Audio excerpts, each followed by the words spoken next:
हाँ भाई दोस्तों, राधे राधे। Good evening, Radhe Radhe. कैसे हैं आप सब?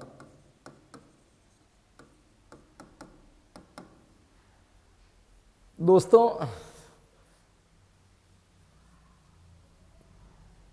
2100 प्रश्नों की सीरीज चल रही थी अपनी। 2100 प्रश्नों की सीरीज के अंतर्गत अपन ने कुछ प्रश्नों का सफर तय कर दिया था। कुछ प्रश्नों का सफर तो नहीं कह सकते, अब अपन कह सकते हैं कि कुछ प्रश्नों का सफर बाकी रहा है। बाकी सारा सफर अपन ने तय कर लिया है। बहुत ही एक बड़ा कमेंटमेंट तो क्या कहूँ मैं, एक बहुत बड़ा लक्ष्य था, मेरी ख्वाहिश भी थी कि मैं कम से कम इतने प्रश्न तो इस शिक्षण वीडियो से रिलेटेड बच्चों को करवाऊँ। और अब मैं अपनी मंजिल की तरफ बढ़ रहा हूँ। बहुत नज़दीक मुझे मेरी मंजिल दिख रही है। मुश्किल से 4-5 क्लासों की दूरी और रही है। 5-6 क्लासों के बाद में बिल्कुल अपने पास में आती हुई दिख रही है दोस्तों, जो बहुत अच्छा लग रहा है। और आपसे एक निवेदन और भी कर रहा हूँ जो मैं हर क्लासेस के अंदर करूँगा कि दूसरी कोई भी क्लासेस में आप लाइव आओ या ना आओ, जब आपको टाइम मिले तब देखो। लेकिन जिस दिन ये 2100 प्रश्न पूरे होंगे ना, उस दिन मुझे ज़्यादा से ज़्यादा बच्चे लाइव चाहिए। वो इसलिए चाहिए कि मैं सारे बच्चों से एक साथ मिलना चाहता हूँ। देखना, इसका कोई ज़रूरी नहीं कि आप ले आओ। बाकी मैं कह रहा हूँ कि कभी आपको कोई आवश्यकता नहीं, जैसे आपको जैसा टाइम मिलता है वैसे टाइम पे आइए और आपको अपना मैटर लेना है देख करके ले लीजिए। वीडियो वहीं पड़ा रहता है, मैं वीडियो नहीं हटाऊंगा। जब तक आपकी रीट की परीक्षाएं नहीं होगी तब तक मैं वीडियो इस चैनल से नहीं हटाऊंगा, वहीं पड़े हुए रहेंगे। जितनी बार चाहो देख लेना आप। और दूसरी बात ये रही अपनी कि उस दिन, जिस दिन अपने 2100 प्रश्न पूरे होंगे, 2100 प्रश्न पूरे किस दिन होंगे ये देख लो। आज जो अपन चलेंगे 701 से लेकर के 750 तक चलेंगे, है ना।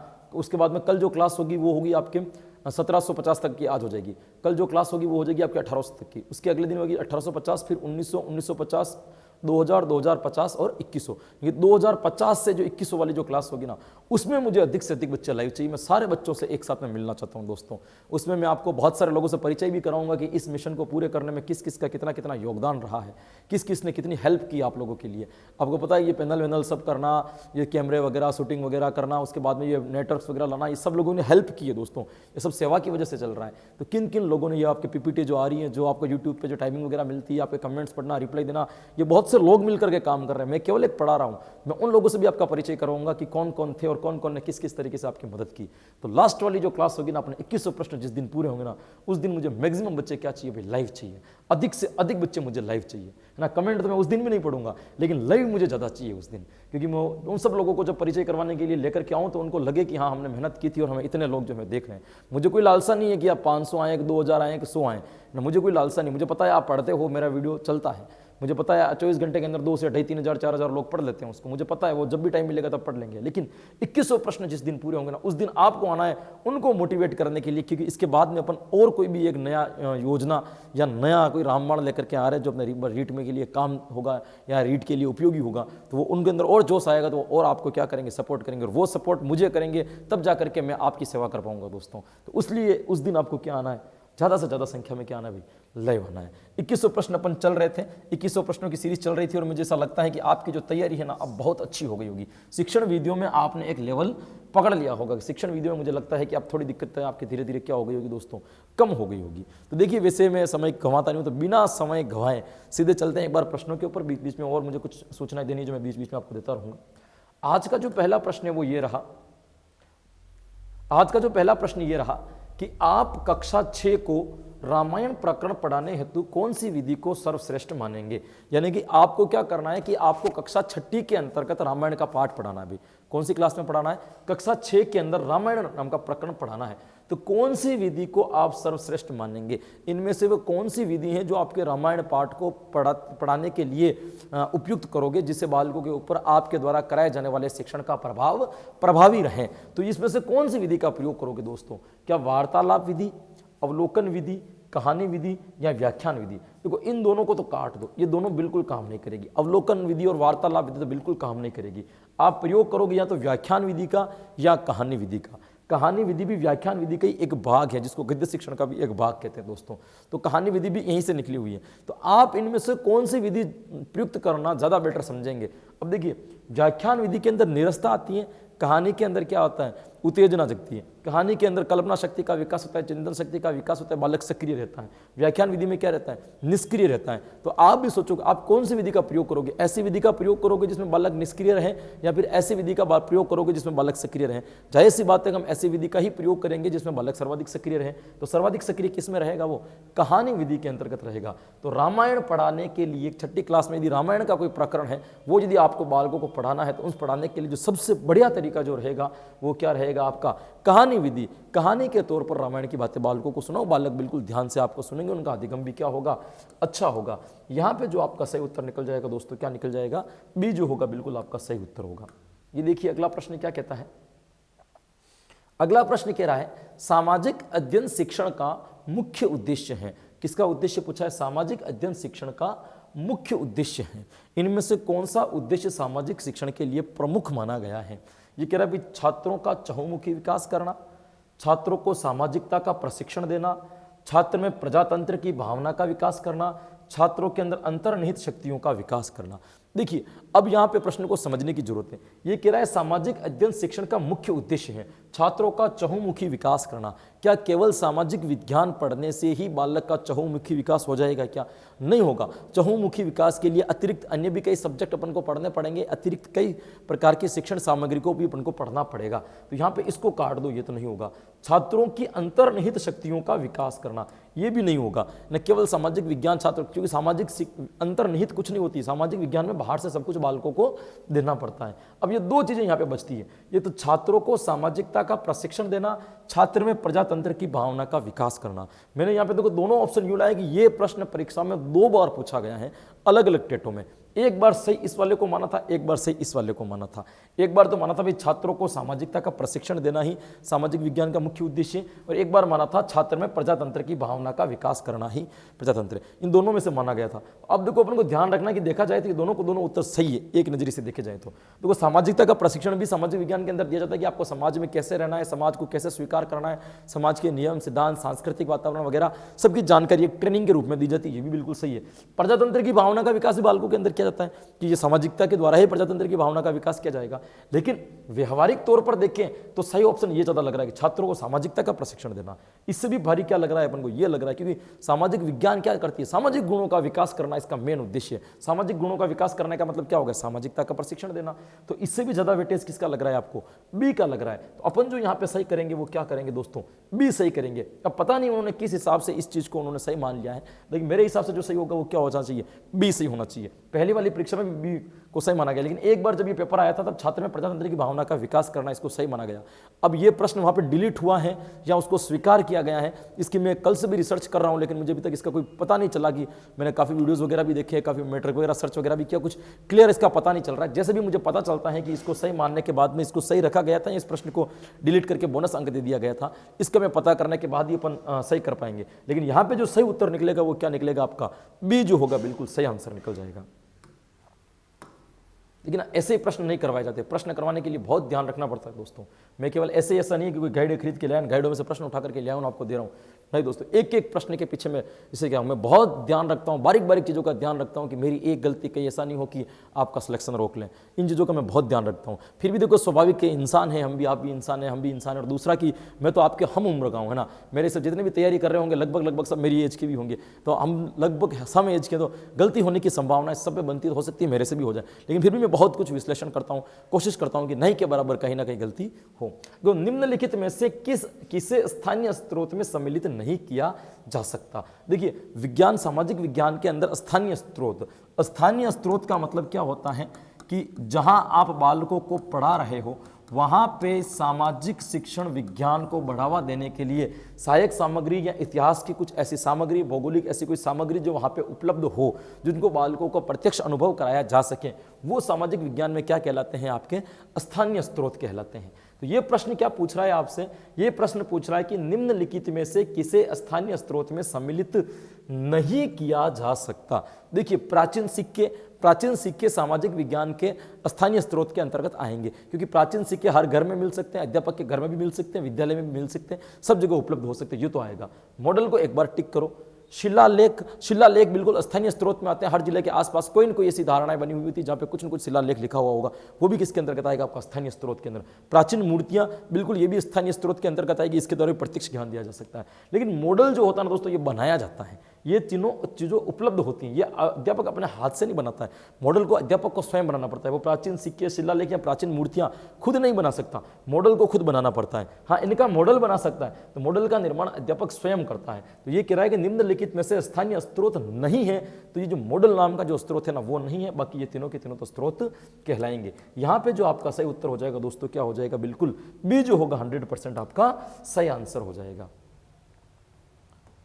पर्यटन का सामाजिक विज्ञान में महत्वपूर्ण स्थान है क्योंकि पर्यटन का सामाजिक विज्ञान में महत्वपूर्ण स्थान है क्योंकि एक सूचना और है दोस्तों, बहुत सारे बच्चे हैं मुझे पर्सनल मैसेज करके बह रहे हैं कि कुछ बच्चे हैं ना सर बहुत ज़्यादा ही लाइव चैट के अंदर बात करते हैं, तो मेरा उनसे पुनः एक बार निवेदन है कि धीरे धीरे इन चीज़ों को कम कीजिए। अपने जिस लक्ष्य का, जिस उद्देश्य को लेकर के अपन जुड़े हैं, उसी उद्देश्य की पूर्ति होगी तो अपना शिक्षण अधिगम बढ़िया होगा दोस्तों।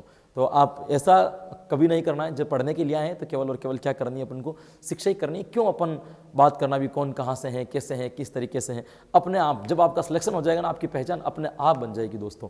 ऐसे पहचान बनाने से अपनी पहचान नहीं बनती है, पहचान का निर्माण अपने आप हो जाता है जब अपने अंदर गुणों का विकास हो जाता है। जब आप टीचर बन जाओगे और टीचर का गुणों का विकास होगा तो अपनी पहचान अपने आप बन जाएगी। आपको किसी से इंट्रोडक्शन करने की आवश्यकता नहीं रहेगी कि ये क्या कह रहा है, ये क्या कह रहा है, कि ये कहाँ से है, वो कहाँ से, अपने आप सब पहचानने लग जाएंगे। तो दोस्तों थोड़ा सा इस चीज़ का ध्यान रखिए। आप खुद समझदार है और आपको पता है कि आपकी क्या जिम्मेदारी है और किस लिए आप पढ़ने के लिए आए हो, क्यों पढ़ रहे हो, इन सब चीज़ों के बारे में आप ऑलरेडी जानते हो। तो इस चीज़ का थोड़ा सा ध्यान रखना। प्रश्न देखिए, पर्यटन का सामाजिक विज्ञान में महत्वपूर्ण स्थान है क्योंकि पर्यटन का सामाजिक विज्ञान में महत्वपूर्ण स्थान है।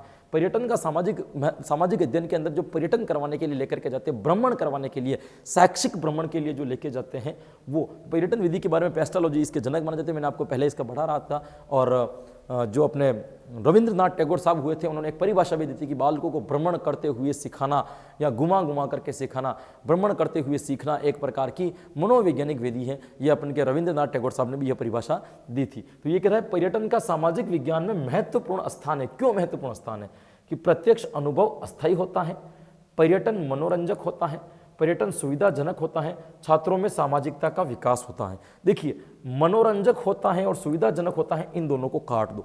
अब ऑप्शन जो सही बचेंगे इन दोनों में से निकलेंगे। ये तो कह रहा है प्रत्यक्ष अनुभव अस्थायी होता है और एक कहता है छात्रों में सामाजिकता का विकास होता है। दोस्तों बालकों को घूमने के लिए लेकर के जाओगे तो सामाजिकता का विकास होगा, नो डाउट 100% होगा। लेकिन प्रत्यक्ष अनुभव से क्या होगा? अस्थायी होता है। प्रत्यक्ष अनुभव अस्थायी होता है क्योंकि घूमने के लिए लेकर के जाओगे तो बालक जो चीजें देखेंगे वो प्रत्यक्ष रूप में देखेंगे। प्रत्यक्ष रूप में जो उनको ज्ञान की प्राप्ति होगी वो ज्ञान कैसा होगा? उनका अस्थायी होगा। तो यहाँ पे जो इससे भी ज्यादा सही होगा ना, वो कौन सा हो जाएगा दोस्तों? इससे भी ज्यादा सही हो जाएगा ए वाला, कि प्रत्यक्ष अनुभव से जो होता है आपका ज्ञान अस्थायी होता है, इसलिए बालकों को सामाजिक विज्ञान के तौर पर घूमने के लिए ले जाना चाहिए। देखिए ये प्रश्न आया वापिस, करके सीखने पर आधारित है। करके सीखने पर कौन सी विधि आधारित है? ऐसी कौन सी विधि है जिसमें बालक स्वयं क्रिया करते करते सीखना है? दोस्तों मैं आपको कह दूं, वह विधियां सबसे सर्वश्रेष्ठ मानी गई है जिसमें बालक स्वयं करके सीखता है। इसीलिए आगमन विधि को भी निगमन विधि की तुलना में श्रेष्ठ माना गया है। क्यों माना गया है? कि आगमन विधि में बालक स्वयं करके सीखता है, जबकि निगमन विधि में अध्यापक उनको सूत्र या नियम वगैरह बता देता है, उसका अनुकरण करता है। इसलिए वह सारी विधि जिसमें बालक करके सीखेगा, क्योंकि बालक, ये देखो ये सारी चीजें आपस में जुड़ी हुई हैं। जो बालक करके सीखेगा, स्वयं करके सीखेगा, जो बालक करके सीखेगा उसका जो अनुभव होगा वो कैसा होगा? प्रत्यक्ष अनुभव होगा। क्योंकि खुद करके सीख रहा है तो अनुभव कैसा मिलेगा उसको? प्रत्यक्ष अनुभव मिलेगा। और जिस क्रिया में प्रत्यक्ष अनुभव मिलेगा उसके द्वारा जो ज्ञान की प्राप्ति होगी वो भी कैसी होगी? आपके अस्थायी होगी दोस्तों। तो ये कह रहा है कि करके सीखने पर आधारित। तो जितनी भी विधियां हैं जो केवल करके सीखने पर बल देती हैं, वे सारी की सारी मनोवैज्ञानिक विधियां कहलाती है, क्योंकि उसके द्वारा सीखा गया ज्ञान अपने स्मृति में लंबे समय तक सिंचित रहता है। तो ये कह रहा है करके सीखने पर आधारित है परियोजना विधि, समस्या समाधान विधि, व्याख्यान विधि या वाद विवाद विधि। तो दोस्तों मैं आपको बता दूं कि इसके अंदर करके सीखने पर आधारित जो विधि है वो कौन सी विधि है? आपकी देखो, वाद विवाद विधि भी स्वयं करके सीखने की नहीं, व्याख्यान विधि भी नहीं है, समस्या समाधान विधि भी नहीं है। इसका जो सही उत्तर होगा वो होगा परियोजना विधि दोस्तों। हाँ, परियोजना विधि के द्वारा बालक स्वयं करके सीखता है, प्रोजेक्ट विधि के द्वारा, योजना विधि के द्वारा, परियोजना विधि के द्वारा बालक स्वयं करके सीखता है। बिल्कुल यहाँ पे जो सही उत्तर हो रहा है ना, ए उत्तर सही होगा। बिल्कुल आपके उत्तर भी बिल्कुल सही आ रहे हैं दोस्तों। उत्तर तो मैं नोट कर रहा हूँ बहुत दिनों से, आपके जो आंसर आ रहे हैं ना वो आजकल कैसे आ रहे हैं भाई, बिल्कुल सही उत्तर आ रहे हैं। इसमें नोट, जितने भी प्रश्न आ रहे हैं आजकल आप जो आंसर दे रहे हो वो तो मैंने देख लिया कि आपके उत्तर जो अब मैक्सिमम बच्चों के जो आंसर आते हैं वो क्या आते हैं भाई, सही आने लग गए हैं। इसमें कोई नो डाउट वाली बात नहीं। तो ऐसे मत समझा करो कि मैं आपको नहीं देखता हूँ या मैं आपको नहीं सुनता हूँ, है ना, खबर में रख रखा है सबको। इसे मत समझना कि बेखबर है हम। निम्नलिखित में से कौन सा प्रोजेक्ट विधि का अवगुण है, ये कह रहा है इनमें से कौन सा प्रोजेक्ट विधि का अवगुण है, प्रोजेक्ट विधि का कौन सा गुण नहीं है। अवगुण का मतलब क्या हो गया कि कौन सा प्रोजेक्ट विधि का गुण नहीं है, अवगुण है ना, ये कह रहा है गुण नहीं है, अवगुण का मतलब दोष है। यह जीवन की वास्तविक परिस्थितियों से जुड़ा है, यह अधिगम के नियमों पर आधारित है, यह नागरिकता का प्रशिक्षण प्रदान करता है, यह अत्यधिक समय लगाने वाली विधि है। देखिए, यह जीवन की वास्तविक परिस्थितियों से जुड़ा है, प्रोजेक्ट विधि वास्तविकता में जीवन की वास्तविक परिस्थिति से जुड़ी हुई विधि है, नो डाउट। तो ये तो बिल्कुल सही है, ये तो अवगुण नहीं है, ये तो गुण है। यह विधि यह अधिगम के नियमों पर आधारित है, बिल्कुल इसके अंदर पूरे के पूरे नियम और सिद्धांत होते हैं जिसका अनुकरण करते हुए बालक इस विधि को पूरा करता है, ये भी इसके अंदर सही है। यह नागरिकता का प्रशिक्षण प्रदान करती है, बिल्कुल यह नागरिकता का प्रशिक्षण प्रदान करती है कि किस प्रकार से आप एक अच्छे नागरिक, जिम्मेदार नागरिक होकर के अपने कार्य को पूरा कर सकते हो, ये भी सही है। यह अत्यधिक समय लगाने वाली विधि है, यह इसका अवगुण है। अवगुण का मतलब क्या हो गया दोस्तों, दोष है। तो ये पूछ रहा है कि निम्नलिखित में से कौन सा प्रोजेक्ट विधि का अवगुण है, तो ये जो होगा क्या कहलाएगा, इसका अवगुण। यह अत्यधिक समय लगाने वाली विधि है, इस विधि को प्रयोग करते समय अधिक लगता है ना, धन खर्च तो होता ही, लेकिन समय भी क्या लगता है इसमें, अधिक लगता है। यहां पे जो आपका सही उत्तर निकल रहा है वो क्या निकल जाएगा दोस्तों, डी जो होगा बिल्कुल सही उत्तर निकल जाएगा। ग्लोब उदाहरण है, सामाजिक विज्ञान का प्रश्न थोड़ा ज्यादा है कि ग्लोब उदाहरण है, ग्लोब का उदाहरण किसका है भाई, प्रक्षेपित सामग्री, प्रक्षेपित सामग्री, अप्रक्षेपी सामग्री, श्रव्य सामग्री या इलेक्ट्रॉनिक सामग्री। दोस्तों ग्लोब इलेक्ट्रॉनिक सामग्री तो है नहीं, पहले तो इसको काट दो भाई, ग्लोब को केवल देख सकते हो, सुन भी नहीं सकते हो, इसको काट दो। अब ये कह रहा है प्रक्षेपी या अप्रक्षेपी सामग्री, तो मैंने प्रक्षेपी सामग्री आपको पहले पढ़ा रखा है कि वह सामग्री जिसको रखा कहीं और जाए और प्रदर्शित कहीं और हो वह तो कहलाएगी आपकी प्रक्षेपी सामग्री, जिसको जहां रखा है वो वहीं पे दिखाई दे रही तो वो क्या कहलाएगी आपकी अप्रक्षेपी सामग्री। जैसे प्रोजेक्टर यहां रखा है वहां दिख रहा है, ये प्रक्षेपण है दोस्तों, लेकिन स्लाइड चार्ट्स वगैरह जो यहां रखे और यहीं दिख रहे हैं ये क्या है आपका अप्रक्षेपण है दोस्तों। तो ये कह रहा है ग्लोब उदाहरण है, ग्लोब को बताओ जहां रखोगे वहीं दिखेगा या जहां रखोगे और उसके अलग स्थान पर दिखेगा, नहीं दिखेगा ना, जहां रखोगे उसी स्थान पर दिखेगा। तो यहां पे जो आपका सही उत्तर हो जाएगा वो कौन सा हो जाएगा आपका, ग्लोब जो है ना एक प्रकार की अप्रक्षेपी सामग्री है, इसका प्रक्षेपण नहीं किया जा सकता, इसका केवल डिस्प्ले किया जा सकता है, जहां आप रखोगे वहीं आपको दिखेगा। यह प्रक्षेपी सामग्री नहीं है दोस्तों, कौन सी सामग्री है, अप्रक्षेपित सामग्री है। यहां पे जो आपका सही उत्तर हो जाएगा वो क्या हो जाएगा, बी जो होगा बिल्कुल सही आंसर हो जाएगा। ये लीजिए, यह भी बहुत अच्छा प्रश्न है।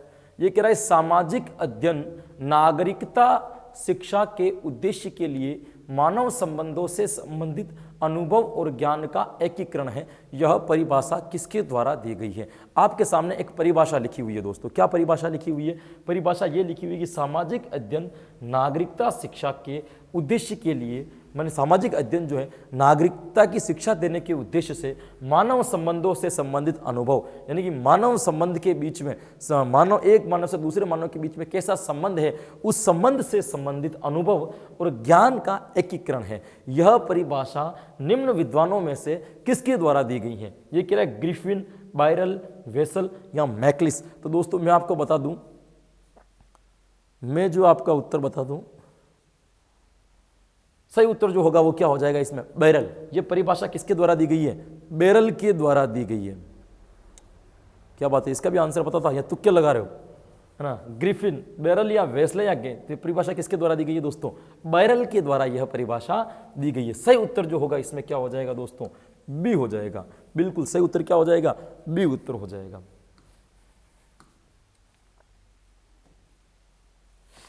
निम्नलिखित विधियों में से कौन सी विधि उच्च प्राथमिक स्तर पर भूगोल शिक्षण के लिए सर्वाधिक उपयुक्त है? ये कह रहा है कि इनमें से ऐसी कौन सी विधि है जो आप भूगोल पढ़ा रहे हो, और भूगोल भी कौन से स्तर पर पढ़ा रहे हो? अपर प्राइमरी लेवल पर, उच्च प्राथमिक स्तर पर आप भूगोल पढ़ा रहे हो, तो भूगोल शिक्षण की सर्वाधिक जो उपयुक्त विधि होगी वह कौन सी होगी? वाद विवाद, परिचर्चा, कहानी कथा या क्षेत्रफल? देखो, भूगोल के अंदर परिचर्चा भी अपन कह सकते हैं, परिचर्चा भी कर सकते हैं, वाद विवाद भी कर सकते हैं, भूगोल के अंदर कुछ कहानियां भी संदर्भ में सुनाई जा सकती हैं, लेकिन भूगोल शिक्षण प्रकृति से जुड़ा हुआ विषय है। तो इसलिए जितना आप भूगोल को बाहर ले जा करके, क्षेत्र भ्रमण करा करके, पर्यटन के द्वारा जितना बालकों को अनुभव दोगे, उतने ही उनके भूगोल विषय में क्या होगा?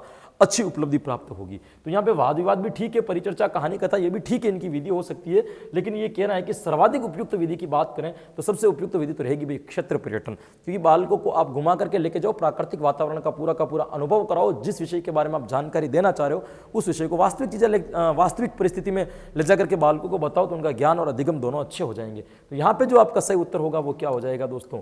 डी जो होगा आपका, बिल्कुल यहाँ पे सही उत्तर हो जाएगा क्षेत्र पर्यटन विधि। निम्न में से कौन सा सामाजिक विज्ञान की एक अच्छी पाठ्य पुस्तक का लक्षण नहीं है?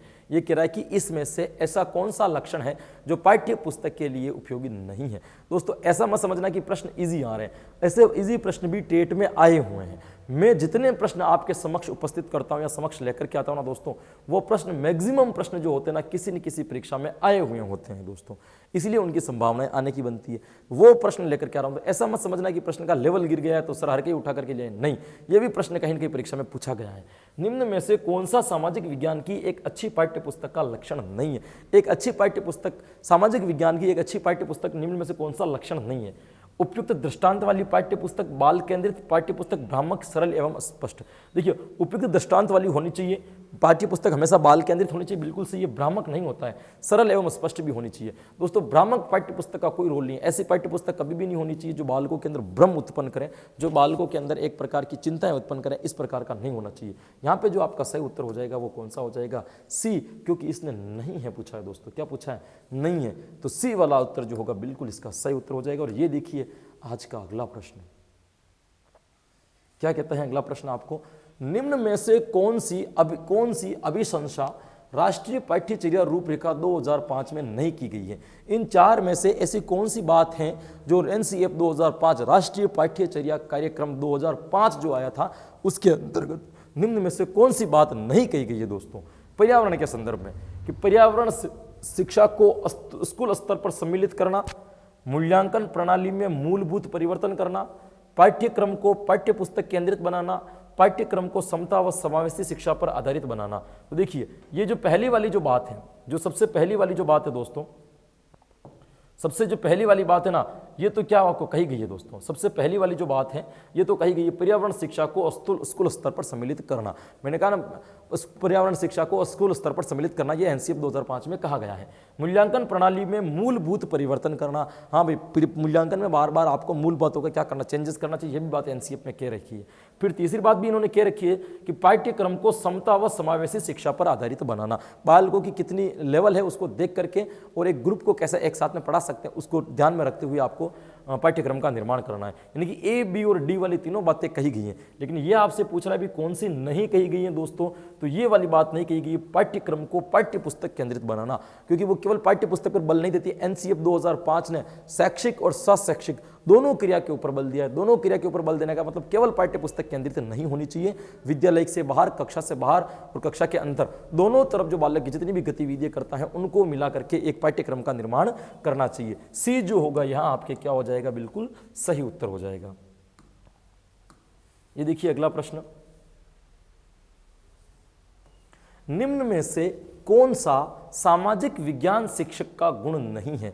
एक अच्छे शिक्षक के बहुत सारे गुण बताए गए दोस्तों, इसमें से कौन सा है जो एक अच्छे शिक्षक का गुण नहीं होता? जैसे हम अच्छे शिक्षक के गुण की बात करें तो एक अच्छे शिक्षक का क्या क्या गुण होना चाहिए हर विषय के, क्योंकि जैसे सामाजिक की बात कर रहा है तो कल हिंदी का भी आएगा, तो सारे विषयों के गुण है, टीचरों के जो गुण होते हैं वो एक जैसे होना चाहिए। जैसे अपने विषय का ज्ञाता होना चाहिए, ईमानदार होना चाहिए, परिश्रमी होना चाहिए, समय का सदुपयोग करने वाला होना चाहिए, समय पर अपना काम करने वाला होना चाहिए, विद्यार्थी प्रिय होना चाहिए, भाषा अनुकूल होना चाहिए, आकर्षित होने वाला नहीं होना चाहिए। ये सारे गुण जो होते हैं ना लगभग सारे टीचरों के एक जैसे होते हैं सब विषय में। तो ये कह रहा है निम्न में से कौन सा सामाजिक विज्ञान शिक्षक का गुण नहीं है? स्वयं के विषय पर अधिकार, परिश्रमी, सहनशीलता या पक्षपात। दोस्तों स्वयं के विषय पर अधिकार करने वाला होना चाहिए, परिश्रमी भी होना चाहिए, सहनशीलता वाला भी होना चाहिए, पक्षपात करने वाला टीचर नहीं होना चाहिए। दोस्तों पक्षपात वाले टीचर हमें कदापि पसंद नहीं है। जो टीचर पक्षपात करते वो टीचर ही नहीं है वे, वास्तविकता में देखा जाए तो, कि जहां पक्षपात हो जाए ना वहां पे टीचर वाली कैटेगरी खत्म हो जाती है। तो पक्षपात कभी भी टीचर सारे बच्चों को इक्वल लेकर के चलना चाहिए, उसके लिए सारे बच्चे एक समान है,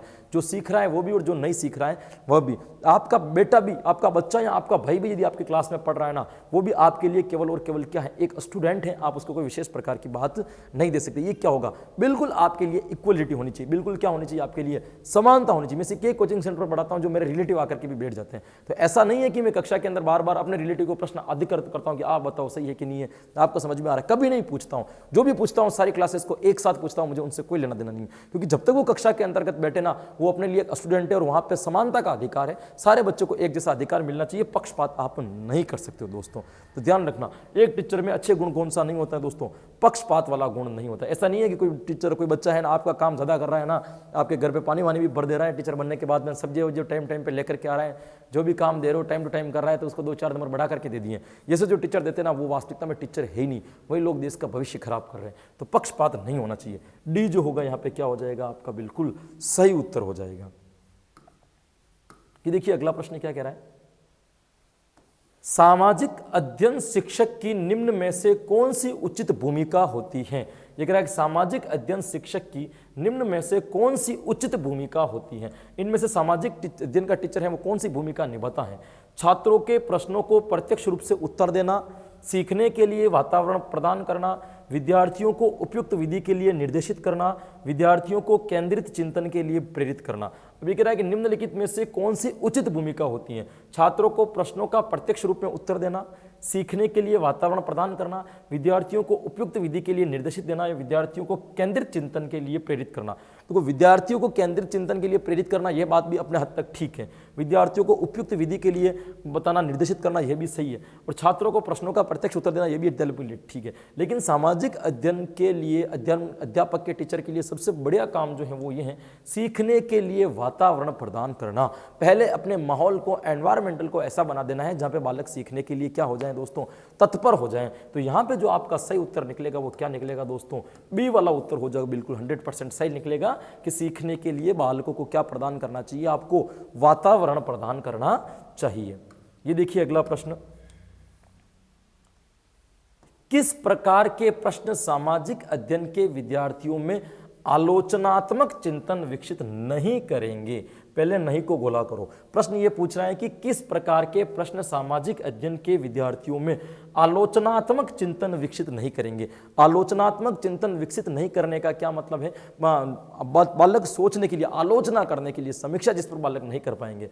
बंद प्रकार के प्रश्न, अपसारी प्रश्न, खुले प्रश्न या खोज प्रश्न। देखो आलोचनात्मक चिंतन विकसित नहीं करेंगे। देखिए खोजपूर्ण अगर आप प्रश्न करेंगे जिसमें बालक खोज करेंगे तो चिंतन करेंगे कि नहीं करेंगे। आलोचनात्मक को हटा दो, केवल चिंतन की बात ही रखो। खुले प्रश्न में भी बालक क्या करेगा, चिंतन करेगा। अपसारी प्रश्न जब पूछेंगे तभी बालक क्या करेगा, चिंतन करेगा। बंद प्रकार के प्रश्नों में बालक आलोचनात्मक चिंतन नहीं कर पाता, क्योंकि उसमें केवल उत्तर उसके सामने होता है, केवल उत्तर उसको पहचानना होता है। खुले प्रश्न में भी उसको चिंतन करना पड़ता है, आलोचनात्मक चिंतन करके अभिव्यक्ति दे सकता है। यहाँ पे उसको लिखना कुछ नहीं है, केवल और केवल उत्तरों को पहचानना है। तो यहाँ पे जो आपका सही उत्तर निकलेगा दोस्तों, क्या निकल जाएगा, ए जो होगा बिल्कुल आपका सही उत्तर निकल जाएगा।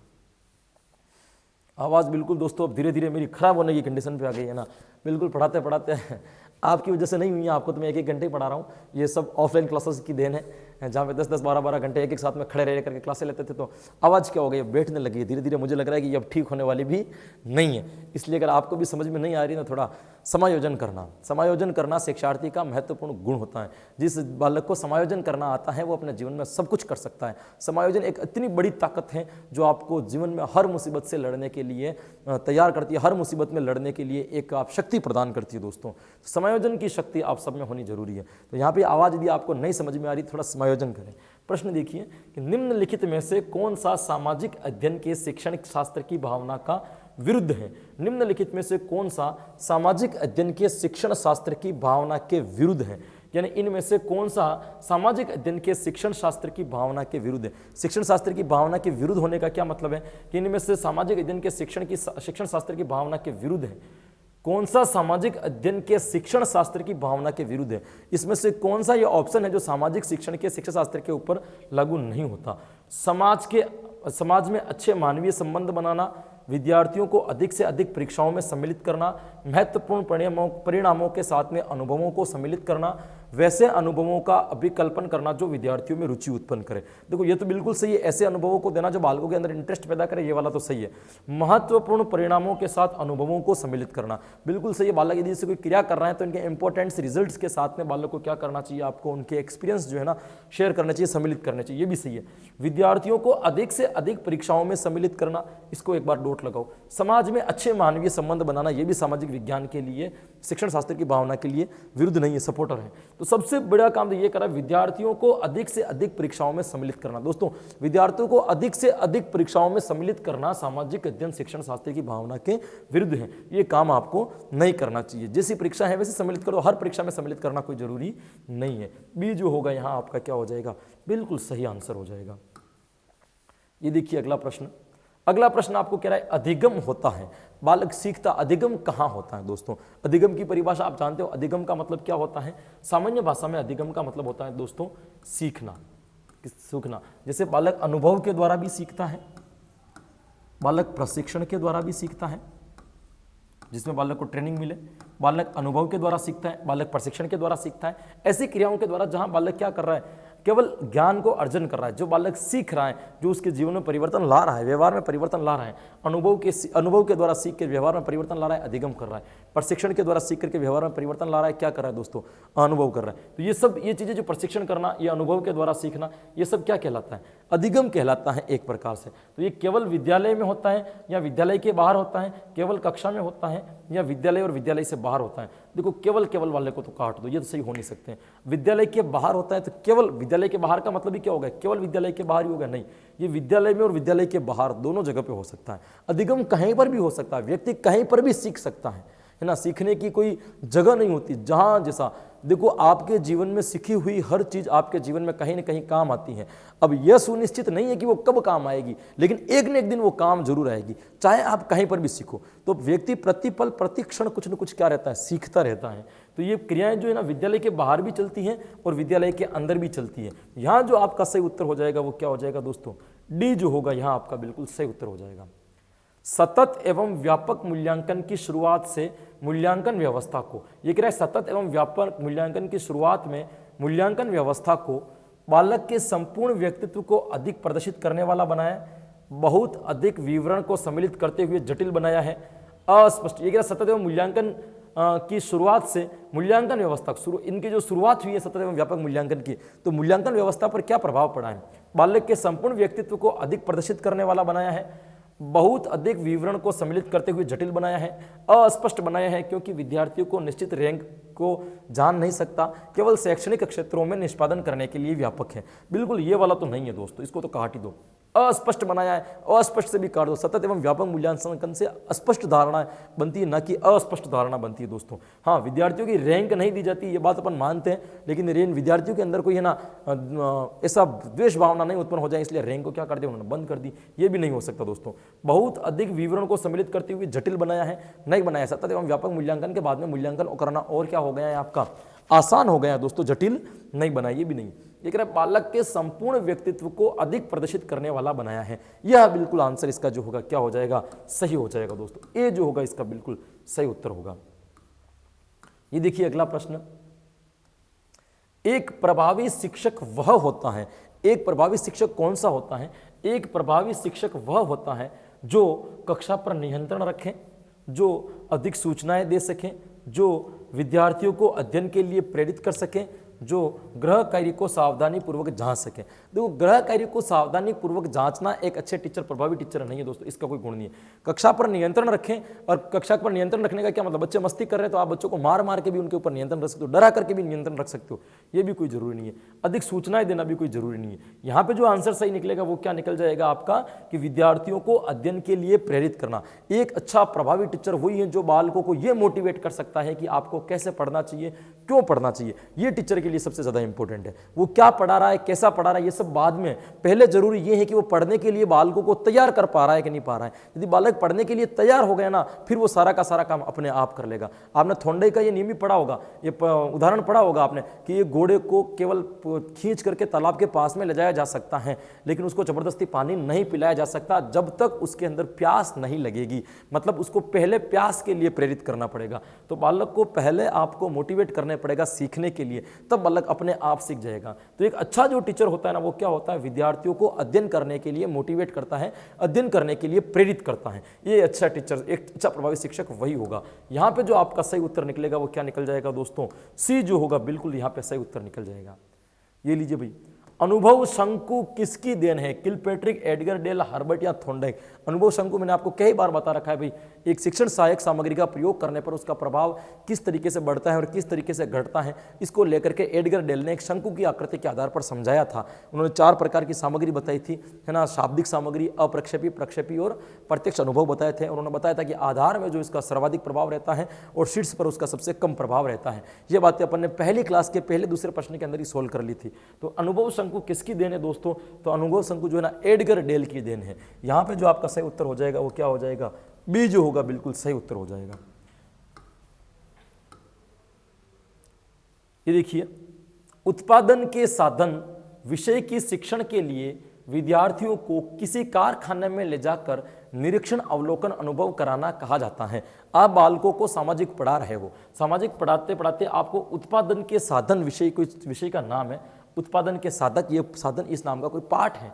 विषय के शिक्षण के लिए विद्यार्थियों को आप किसी कारखाने में लेकर के घूमने के लिए चले गए। कल कारखाने जो आसपास के कह सकते हैं उद्योग होते हैं, वहां पे तो अनुभव करवाना कहा जाता है। बालकों को जो अनुभव हो रहा है उसको क्या कहोगे आप, क्षेत्र का कार्य, प्रदर्शन, शैक्षिक भ्रमण या आयोजन। देखिए, ये कोई प्रकार का आयोजन नहीं है किसी प्रकार का प्रदर्शन है और नहीं किसी प्रकार का क्षेत्रीय कार्य दोस्तों। यह एक प्रकार का शैक्षिक भ्रमण है, क्योंकि टॉपिक आया था और उस टॉपिक से रिलेटेड उस जगह पे ले जाकर के बालकों को आप प्रत्यक्ष अनुभव दे रहे हो, तो शिक्षा के लिए ही वहां पर लेके चले गए, तो वो क्या कहलाएगा, आपका शैक्षिक भ्रमण कहलाएगा। मैंने पहले ही कहा था कि विद्यालय से बाहर कोई भी प्रतिक्रिया करवाने के लिए, घूमने के लिए अगर लेकर के जाते हैं, उसे हम क्या कहेंगे, शैक्षिक भ्रमण ही कहेंगे। यहां पे जो आपका सही उत्तर हो जाएगा, सी जो होगा, बिल्कुल आपका यहां पे सही उत्तर हो जाएगा। ये देखिए, कार्य गोष्ठी एवं सम्मेलन सभा में अध्यापक के लिए भाग लेना उपयोगी है, क्योंकि इससे कोई कार्य गोष्ठी जो होती है, जो अध्यापकों के सम्मेलन होते हैं, वहां पे एक अध्यापक क्यों भाग लेगा, वहां पे भाग लेने से अध्यापक के अंदर क्या फायदे हैं। तो ये कह रहा है, अध्यापक का मान बढ़ता है, अध्यापक का परिचय बढ़ता है, अध्यापक का व्यावसायिक उन्नयन होता है, अध्यापक को आर्थिक लाभ होता है। दोस्तों, कार्य गोष्ठी और सम्मेलन में जाने पर किसी प्रकार का आर्थिक लाभ तो नहीं हो रहा है दोस्तों, व्यावसायिक उन्नयन होता है, इसको एक बार टिक कर लेते हैं। अध्यापक का परिचय बढ़ता है, ये बिल्कुल सही है भाई, अध्यापक का परिचय तो बढ़ेगा, वहां जाएंगे, लेकिन थोड़ा बहुत ये कह रहा है सम्मेलन सभा में जाने से भाग लेना उपयोगी, क्योंकि इससे, तो केवल वो इसलिए तो नहीं जाता है कि परिचय बढ़ता है, हाँ परिचय तो बढ़ता है, लेकिन क्या इसीलिए जाता है कि मेरा परिचय बढ़ेगा, केवल ये कारण नहीं हो सकता। अध्यापक का मान बढ़ता है, मान सम्मान की वहां पे कार्य गोष्ठियों में कोई बात नहीं होती दोस्तों। यहाँ पे ऑप्शन काटने के हिसाब से देख रहे तो सी जो है ना अपना बिल्कुल सही उत्तर जा रहा है और यही सही है। अध्यापक का व्यावसायिक उन्नयन होता है, व्यावसायिक मतलब टीचर जो है ना वो भी एक प्रकार का व्यवसाय है, एक प्रकार का कहीं ना कहीं वो नौकरी कर रहा है दोस्तों। तो यदि टीचर कार्य गोष्ठी में और सम्मेलन में जाएगा तो अधिक ज्ञान की प्राप्ति होगी, अधिक नई नई चीजों को सीखने को मिलेगा, अधिक सीखने को मिलेगा, तो उसके अंदर भी क्या होगा, ज्ञान की उपज होगी। वही ज्ञान वापस किसके पास में जाएगा, बालकों के पास में जाएगा।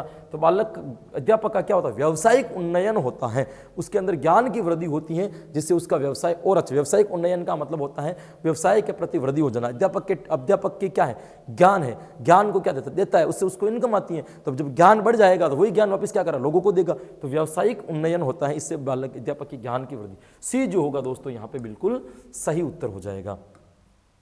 ये लीजिए अगला प्रश्न, निष्पत्ति परीक्षण कराने के लिए सबसे पहले क्या बनाना पड़ता है। निष्पत्ति परीक्षण का यदि आप निर्माण कर रहे हो तो सबसे पहले क्या बनाओगे। निष्पत्ति परीक्षण का मतलब होता है दोस्तों उपलब्धि परीक्षण, जिसको हम ज्ञानार्जन परीक्षण भी कहते हैं। तो ज्ञानार्जन परीक्षण कह दो, निष्पत्ति परीक्षण कह दो, उपलब्धि परीक्षण कह दो, एक ही बात है दोस्तों। तो नील पत्र तो सबसे पहले क्या बनाओगे, नीलपत्र, उद्देश्य भार, प्रश्न के पत्र, रूपरेखा या कुंजी। तो मैंने उसके पहले ही चरण बता रखे कि सबसे पहले क्या काम किया जाता है, उद्देश्य का निर्माण किया जाता है दोस्तों, है ना। उद्देश्य का विश्लेषण, फिर रूपरेखा तैयार करना, फिर प्रश्नों का निर्माण करना, फिर मूल्यांकन लेना। ये मैंने आपको सोपान बता रखे हैं, उपलब्धि परीक्षण पढ़ा भी रखा है मैंने आपको। तो यहाँ पे नीलपत्र पहले नहीं बनता है, नई प्रश्न पत्र की रूपरेखा बनती है। सबसे पहले उद्देश्य भार, उद्देश्य का निर्माण किया जाता है, किस उद्देश्य का कितना भार रहेगा, ये सबसे पहले चयन किया जाता है। तो निष्पत्ति परीक्षण करने में सबसे पहले क्या बनाना पड़ता है, तो सबसे पहले बनाना पड़ता है उद्देश्य। तो यहाँ पे जो सही उत्तर होगा वो क्या हो जाएगा आपका, बी। नीलपत्र मत कर देना दोस्तों, नीलपत्र आता है रूपरेखा के अंतर्गत आता है नीलपत्र तैयार करना। देखिए अगला प्रश्न, सामाजिक विज्ञान में अभिनय क्यों किया जाता है। ये पूछ रहा है कि सामाजिक विज्ञान में जो अभिनय करवाते हो, जो नाटक करवाते हो, जो मंचन करवाते हो, वो क्यों करवाते हो, उसके करवाने के पीछे क्या कारण है दोस्तों। मस्तिष्क उद्वेलन के लिए, सामाजिक विज्ञान शिक्षण के लिए, भूमिका निर्वहन के लिए, अच्छे अंक प्राप्त करने के लिए। दोस्तों नाटक के लिए कोई अच्छे अंक प्राप्त करना ये चीज़ नहीं होती है। भूमिका निर्वहन के लिए इसको एक बार टिक करते, ये हो सकता है। सामाजिक विज्ञान शिक्षण के लिए, भाई सामाजिक विज्ञान का तो शिक्षण करवा ही रहे हो, उसमें आप अभिनय करवा रहे हो। सामाजिक विज्ञान में अभिनय क्यों किया जाता है, क्या सामाजिक विज्ञान शिक्षण के लिए अभिनय किया जाता है क्या, ये नहीं होगा। मस्तिष्क उद्वेलन के लिए, कि आपके अंदर मस्तिष्क के अंदर आपके अंदर जो मनोभाव है वो मस्तिष्क के अंदर पहुंच जाए, इसके लिए नहीं, मस्तिष्क उद्वेलन के लिए भी नहीं। यहाँ पे जो सही होगा दोस्तों वो सही होगा भूमिका निर्वहन के लिए, रोल प्ले बालक को सिखाने के लिए। आपकी इस समाज में क्या भूमिका है, आप इसके प्रति कितने जिम्मेदार हो सकते हो, आपको इसके प्रति क्या करना चाहिए, उसके लिए सामाजिक विज्ञान में क्या कराया जाता है आपको, अभिनय। जैसे नुक्कड़ नाटक करना, वृक्षों के लिए नुक्कड़ नाटक करना, ये एक प्रकार का अभिनय है। क्यों करवाया जा रहा है कि बालक रोल, अभिनय, भूमिका निर्वहन करना सीख जाए। वो नाटक करेगा तो उसके अंदर भावना आएगी तो उसके साथ में संवेग निकलेंगे, और संवेग निकलेंगे तो उसकी क्रिया की तरफ उस बालक को धकेल देंगे। भले एक बार वो पेड़ लगाने का नाटक करेगा, लेकिन धीरे धीरे उसके अंदर वो प्रवृत्ति विकसित हो जाएगी, वो स्वयं पेड़ लगाने लग जाएगा। तो भूमिका निर्वहन के लिए यहाँ पे जो सही उत्तर होगा आपका क्या हो जाएगा दोस्तों, सी जो होगा बिल्कुल सही आंसर हो जाएगा। ये लीजिए आपका अगला प्रश्न। अगला प्रश्न क्या कह रहा है, मेले तमाशे शिक्षण सहायक सामग्री के किस वर्ग में आते हैं। मेले और तमाशे, जो मेले लगते हैं, जो तमाशे होते हैं, वो किसके अंतर्गत आते हैं। मुद्रित सामग्री, इलेक्ट्रॉनिक मीडिया, प्रोजेक्ट सामग्री या सामाजिक सामग्री। दोस्तों मुद्रित सामग्री नहीं है, नहीं एक प्रकार की कोई इलेक्ट्रिक है ना, मेले और किसी प्रकार के मेले और तमाशे किसी प्रकार की इलेक्ट्रॉनिक सामग्री नहीं है, नहीं ये प्रोजेक्ट सामग्री दोस्तों, यह एक प्रकार की सामाजिक सामग्री है जो समाज हमें उपलब्ध करवाता है। मेले और तमाशे क्या है, सामाजिक सिद्धांतों के आधार पर बने होते हैं, कहीं न कहीं संस्कृति से जुड़े हुए हैं। तो ये एक प्रकार की कौन सी सामग्री कहलाएगी, आपकी सामाजिक सामग्री कहलाएगी। यहाँ पे जो सही होगा उत्तर वो क्या हो जाएगा आपका, डी वाला उत्तर बिल्कुल सही हो जाएगा। ये लीजिए आज के 50% का पहला प्रश्न। किस परीक्षण में क्या कह रहा है आपको कि किस परीक्षण की विश्वसनीयता, किसी परीक्षण की विश्वसनीयता जितनी अधिक होगी उसकी वैधता होगी उतनी ही। भाई ये कह रहा है कि जिस परीक्षण की विश्वसनीयता जितनी अधिक होगी तो उसकी वैधता उतनी, उसके बराबर उसकी वैधता कैसी होगी, उस विश्वसनीयता से अधिक होगी, सामान्य होगी, बराबर होगी या कम होगी। दोस्तों मैं आपको बता दूंगा, जिस परीक्षण की जितनी आपकी विश्वसनीयता होगी उसकी उतनी वैधता होगी, उससे अधिक वैधता होगी दोस्तों। तो अधिक या सामान्य बराबर नहीं, विश्वसनीयता से बढ़कर के है वैधता। जिस परीक्षण में जितनी गहराई से आप विश्वसनीयता डालोगे उस परीक्षण की वैधता, क्योंकि जिस उद्देश्य की प्राप्ति के लिए, जिस उद्देश्य की प्राप्ति के लिए मूल्यांकन कर रहे हो उसी उद्देश्य की प्राप्ति हो जाना क्या कहलाती है, आपकी वैधता। और विश्वसनीयता का मतलब क्या होता है, ऐसे प्रश्नों का निर्माण करना जिसको क्या उसी अध्यापक के द्वारा बार बार जांचोगे फिर भी नंबरों में कोई चेंजेस नहीं होंगे। तो विश्वसनीयता जितनी अधिक होगी वैधता भी उतनी ही क्या होगी, अधिक होगी, सामान्य बराबर या कम नहीं होगी। ये जो होगा यहाँ पे आपका क्या हो जाएगा दोस्तों, बिल्कुल सही उत्तर हो जाएगा। ये लीजिए आपका अगला प्रश्न। सामाजिक अध्ययन शिक्षण का प्रमुख उद्देश्य है। सामाजिक अध्ययन शिक्षण का प्रमुख उद्देश्य क्या है, इसमें से परीक्षा में पास करना, बालक का सामाजिक रण करना नहीं, सामाजिककरण, बालक का सामाजिककरण करना, बालक को समाज का ज्ञान देना या बालकों को भाषण देना, बालकों को भाषण देना। तो ये कह रहा है सामाजिक अध्ययन शिक्षण का प्रमुख उद्देश्य पूछ रहा है। मेन उद्देश्य क्या है भाई, परीक्षा में पास करना भी नहीं है दोस्तों, मेन उद्देश्य इनका परीक्षा में पास करना भी नहीं है भाई, बालक को समाज का ज्ञान देना या बालकों को भाषण देना सिखाना। दोस्तों सामाजिक विज्ञान का मेन उद्देश्य है बालकों का सामाजिकरण कर देना, मतलब बालकों को पूरा का पूरा समाज में ढाल देना और समाज की हर एक जिम्मेदारी को अपनी समझने लग जाएं, बालक समाज के प्रति थोड़ा सतर्क हो जाएं। तो यहाँ पे जो सही उत्तर होगा ना वो क्या हो जाएगा आपका बी, बालक का सामाजिकरण कर देना। वो क्या कहलाएगा, सामाजिक अध्ययन का मुख्य उद्देश्य कहलाएगा। ये देखिए आपका अगला प्रश्न। अगला प्रश्न कह रहा है प्रोजेक्ट विधि का प्रयोग सबसे पहले सामाजिक विज्ञान में किसने किया। प्रोजेक्ट विधि का प्रयोग, ये भाई डी वाला तो ऑप्शन ही नहीं है, डी का कुछ ऑप्शन बना देते हैं अपन, है ना, जैसे स्किनर लिख देते हैं, डी में कोई ऑप्शन नहीं है। प्रोजेक्ट विधि का प्रयोग सबसे पहले सामाजिक विज्ञान में किसने किया, किलपैट्रिक, जॉन डीवी, रूसो या स्किनर। तो आपको पहले ही पता है दोस्तों योजना और परियोजना विधि के जनक कौन है, किलपैट्रिक है। तो हर विषय में उन्होंने उपयोग किया होगा, कोई नई बात नहीं है, ये केवल लैंग्वेज है आपको घुमाने के लिए बनाई है कि आप प्रश्नों में उलझ जाओ, इसलिए इन्होंने क्या कर दिया, सामाजिक विज्ञान में सर्वप्रथम किसने किया। अरे जब सबसे पहले प्रयोगी किलपैट्रिक ने किया है तो फिर सामाजिक विज्ञान में कौन सा आंसर है, ए बिल्कुल सही आंसर हो गया, नो डाउट, कोई घूमने जैसी बात ही नहीं इस प्रश्न के ऊपर। देखिए अगला प्रश्न, शिक्षण में पढ़ाते समय सबसे पहले क्या बनाया जाता है। शिक्षण यदि आप करवा रहे हो तो शिक्षण करवाने से पहले सबसे पहले विद्यालय में क्या बनाया जाता है। अध्यापक हो, आपको शिक्षण करवाना है, तो इनमें से कौन सी क्रिया है जो सबसे पहले आप करोगे। वार्षिक योजना बनाओगे, इकाई योजना बनाओगे, दैनिक पाठ योजना बनाओगे या प्रतिमान बनाओगे। दोस्तों सबसे पहले निर्माण किया जाता है वार्षिक योजना का, फिर इकाई योजना का, फिर दैनिक पाठ योजना का, फिर प्रतिमान का। यहाँ पे जो सही उत्तर होगा वो क्या हो जाएगा आपका ए, कि सबसे पहले वर्ष भर में आपको कैसे क्या पढ़ाना है, सबसे पहले जो निर्माण करोगे किस योजना का करोगे, आप वार्षिक योजना का निर्माण करोगे। ए जो होगा यहाँ पे बिल्कुल आपका क्या हो जाएगा दोस्तों, सही उत्तर हो जाएगा। ये लीजिए आपका अगला प्रश्न। अगला प्रश्न कह रहा है एक सामाजिक विज्ञान की अध्यापिका निम्न में से कौन सा लक्ष्य होना चाहिए। एक सामाजिक विज्ञान की कोई अध्यापिका है, इनमें से उस अध्यापिका का कौन सा टारगेट, कौन सा लक्ष्य होना चाहिए। परीक्षा उत्तीर्ण कराना, कंठस्थ कराना, सापेक्ष महत्व का निर्माण करना, पाठ्यचर्या को पूरा करना। ये कह रहा है कि एक अध्यापिका का क्या महत्वपूर्ण, क्या लक्ष्य होना चाहिए। केवल परीक्षा उत्तीर्ण कराना नहीं, कंठस्थ कराना यह भी नहीं हो सकता दोस्तों, पाठ्यचर्या पूरा करना नहीं, सापेक्ष महत्व का निर्माण करना, बालक के मध्य, हाँ, सापेक्ष महत्व का निर्माण करना, बालक को उसी वक्त बता देना, सापेक्ष उसी वक्त बता देना, उसी स्थिति में बता देना कि इस चीज का क्या महत्व है, ये इसका मेन लक्ष्य रहेगा। सी जो होगा इसका बिल्कुल सही आंसर हो जाएगा भाई। ये लीजिए अगला प्रश्न, वन्य जीव संरक्षण क्या पूछ रहा है भाई आपसे, एक बार पढ़िए। ये कह रहा है वन्य जीव संरक्षण के लिए विद्यार्थियों को, वन्य जीव संरक्षण के लिए विद्यार्थियों को संवेदनशील बनाने के लिए सर्वोत्तम अभ्यास कौन सा है। ये कह रहा है कि वन्य जीव संरक्षण के लिए विद्यार्थियों को संवेदनशील बनाने के लिए सर्वोत्तम अभ्यास कौन सा है। इसमें से सबसे बढ़िया अभ्यास कौन सा रहेगा। पशु आधारित उत्पादों को खरीदने की प्रतिज्ञा लेना, संदर्भ नीतियों और कानूनों के बारे में पठन करना, वन्य जीव संरक्षण पर नाटक तैयार करना, विद्यालय में वन्य जीव सप्ताह को मनाना। ये कह रहा है जीव संरक्षण के लिए, वन्य जीव संरक्षण के लिए विद्यार्थियों को संवेदनशील बनाना है। देखो इससे कुछ नहीं बनेगा, सप्ताह बनाने से भी नहीं है, वन्य जीव नाटक से भी कुछ नहीं होगा, संदर्भ नीतियों से नहीं।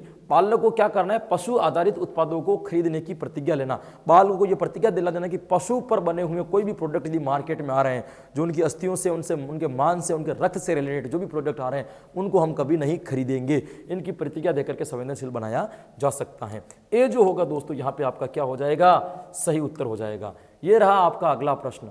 अगला प्रश्न क्या कह रहा है कि प्राकृतिक वनस्पति और वन्य जीवन, प्राकृतिक वनस्पति और वन्य जीवन विषय वस्तु से छात्रों को परिचित कराने के लिए सर्वोत्तम शिक्षण विधि क्या होगी। यदि प्राकृतिक वनस्पति और वन्य जीवन से बालकों को परिचय करवाना तो सबसे बढ़िया विधि कौन सी होगी। पाठ्य पुस्तक पठन एवं चर्चा, विषय वस्तु पर डॉक्यूमेंट्री फिल्म दिखाना, वन्य जीव अभ्यारण्य का भ्रमण या व्याख्यान के लिए विशेषज्ञ आमंत्रित करना। देखो विशेषज्ञों को बुला करके आप कुछ भी चेंजेस नहीं कर सकते, ये तो कुछ नहीं है।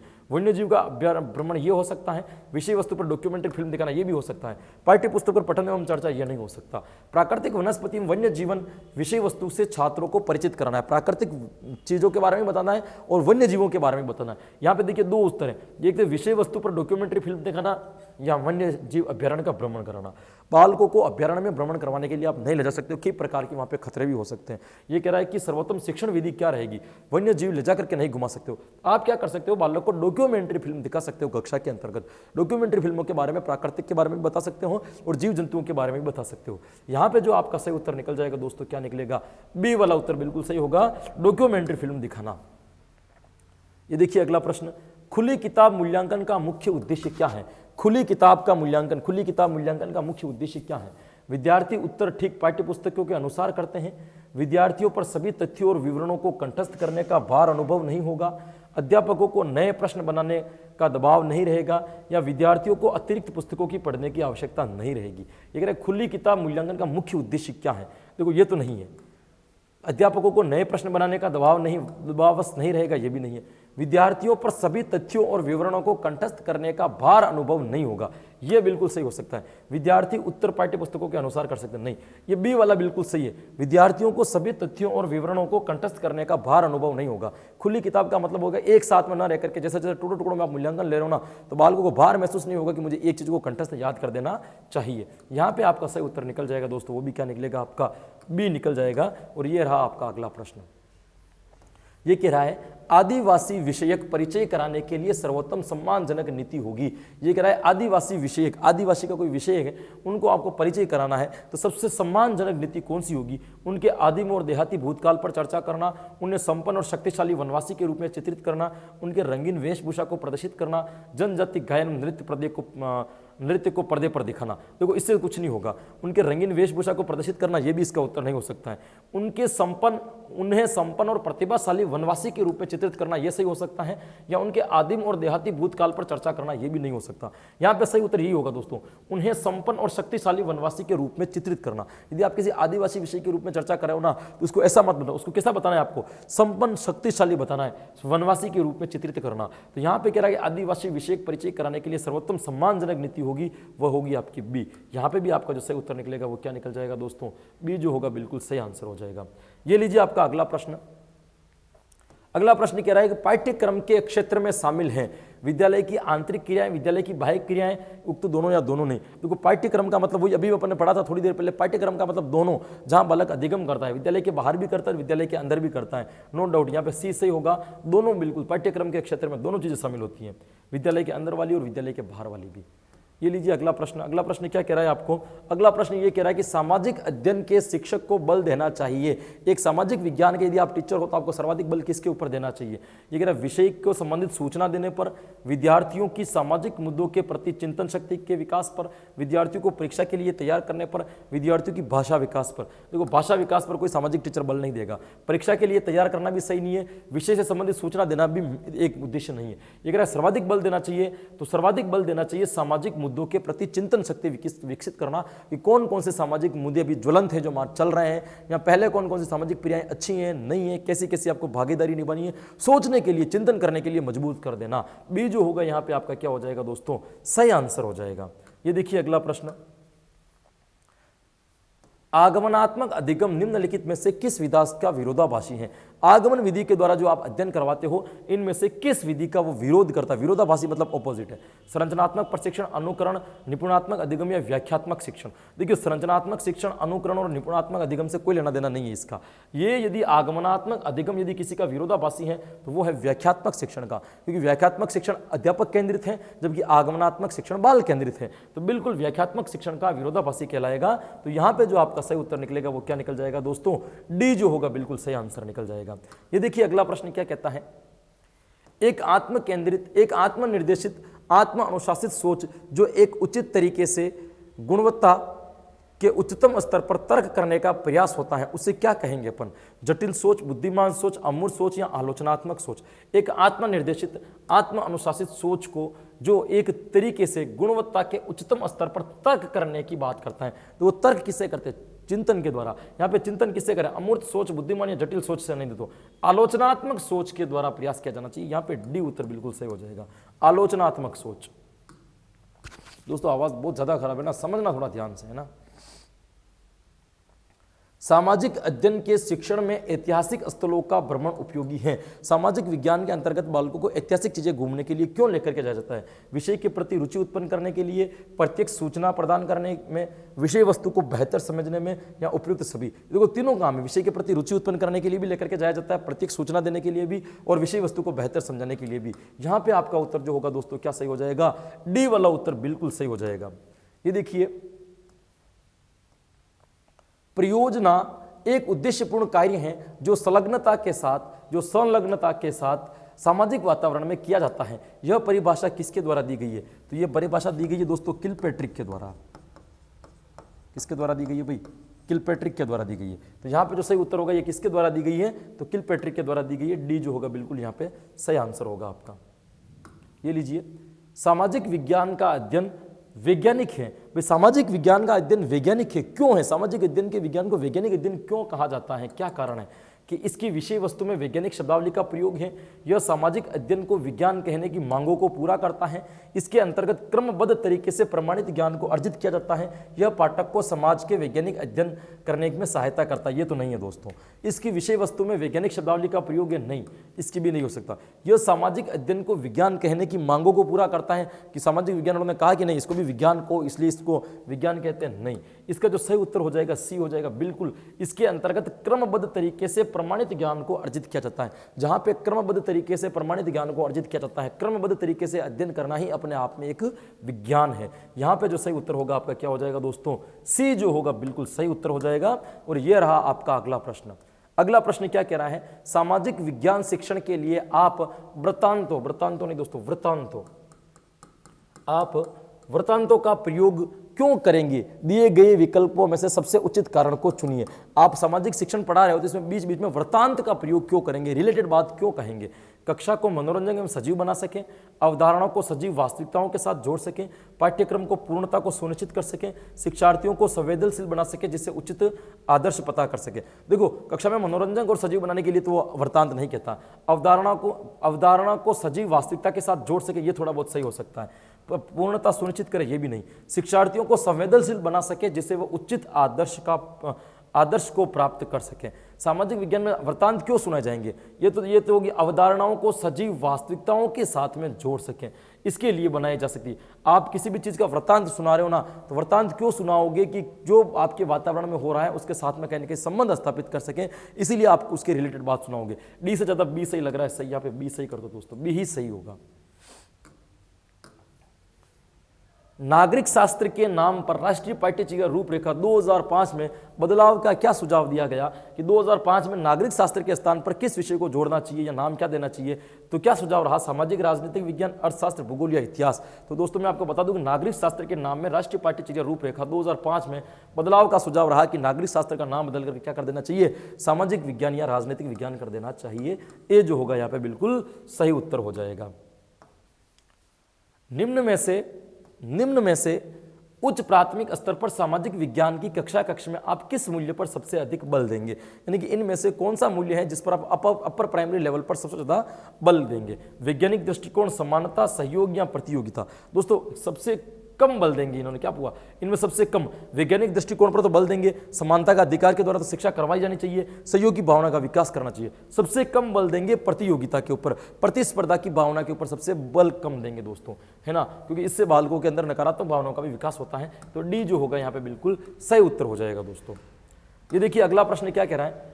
यदि आपकी कक्षा में कोई विद्यार्थी किसी प्रश्न का उत्तर नहीं दे पाए तो आप कक्षा के अंदर पढ़ा रहे और कोई बालक ऐसा आ गया जो आपके प्रश्न का उत्तर नहीं दे पा रहा है, तो आप क्या करोगे?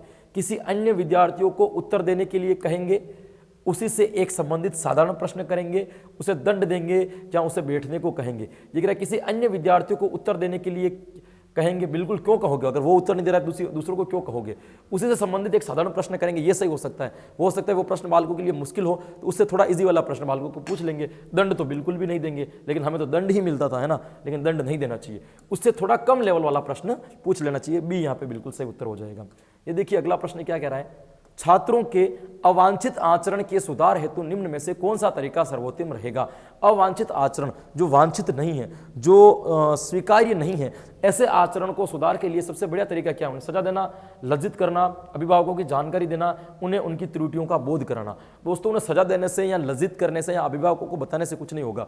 उन्हें उनकी गलतियां बतानी पड़ेगी कि बालक तू यहाँ पे ये गलतियां कर रहा है, तो त्रुटियों का बोध कराना, उनकी त्रुटियों को समझाना, तब जाकर के अवांछित आचरण को आप वांछित आचरण में परिवर्तित कर सकोगे।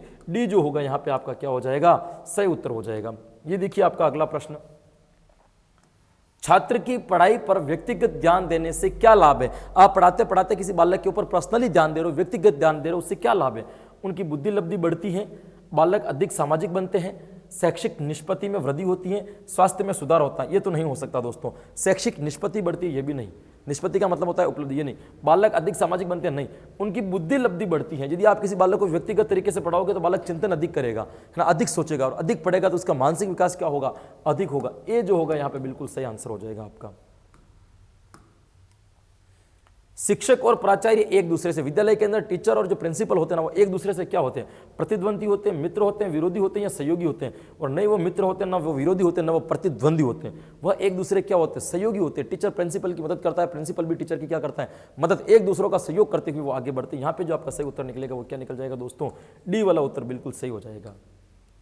ये देखिए आपका अगला प्रश्न, यदि आप किसी विकलांग या विकलांग व्यक्ति से वास्ता होता है, यदि आपका किसी विकलांग व्यक्ति से वास्ता है तो उसके लिए आप क्या कर सकते हैं। एक कोई विकलांग है, किसी भी अंग से विकलांग हो सकता है, उसके साथ में आपके कोई संबंध है तो क्या करोगे, उसके लिए दुख प्रकट करना, उसकी सहायता करना, उसे स्वयं सहायता की प्रविधियां सिखाना, या उपयुक्त में से कोई नहीं।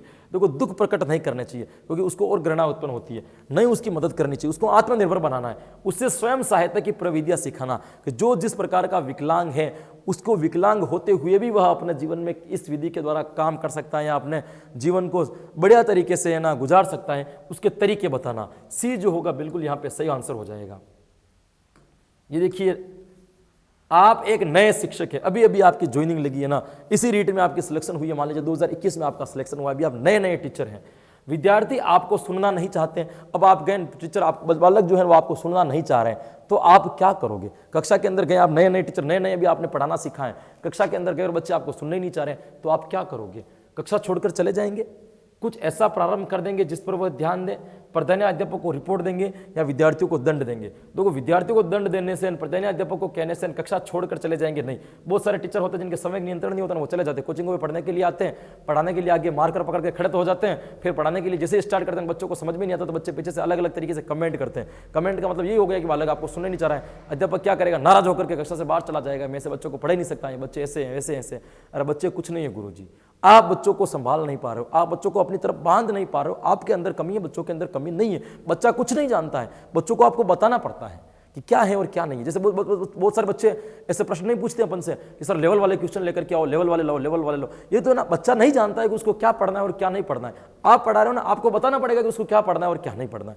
आप टीचर हो तो बच्चा यदि नहीं सुन रहा है तो आपको प्रेरित करना पड़ेगा उसको सुनने के लिए। तो कुछ ऐसा प्रारंभ कर देंगे जिससे बालक वह ध्यान दे। जो बच्चा आपको नहीं सुनना चाह रहे हैं आप कुछ ऐसे तरीके लगा देंगे कि बालक आपको क्या करे दोस्तों, ध्यान दे। इसलिए जो टीचर कंटेंट अच्छा नहीं पढ़ा सकते ना, वो टीचर शायरियों के द्वारा, चुटकुलों के द्वारा आपको बांध करके रखते हैं, क्योंकि बालक क्या आप उनसे जुड़े हुए रहो, आपको मस्ती आती रहे और पढ़ते हुए रहो। और जिनके पास में कंटेंट अच्छा होता है ना, वो शायरी चुटकुलों के हाथ ही नहीं लगाता, वो कंटेंट से ही आपको बांध देता है, मैटर से ही आपको बांध देता है, खींच देता है अपनी तरफ कि मेरे पास में मैटर बहुत है, बस इस मैटर से मैं आपको बांध दूंगा। दोस्तों ये कारण है, सबकी अपनी अपनी स्ट्रेटजी होती है पढ़ाने का, सबका अपना अपना तरीका होता है। तो बच्चे यदि नहीं सुन रहे तो ये आपके ऊपर निर्भर करता है दोस्तों, ये सुनना। मेरा तो अभी तक का ये रिकॉर्ड रहा है ना, मुझे कम से कम आज की तारीख में मानो 2000 से भी ज्यादा शायरी याद होगी।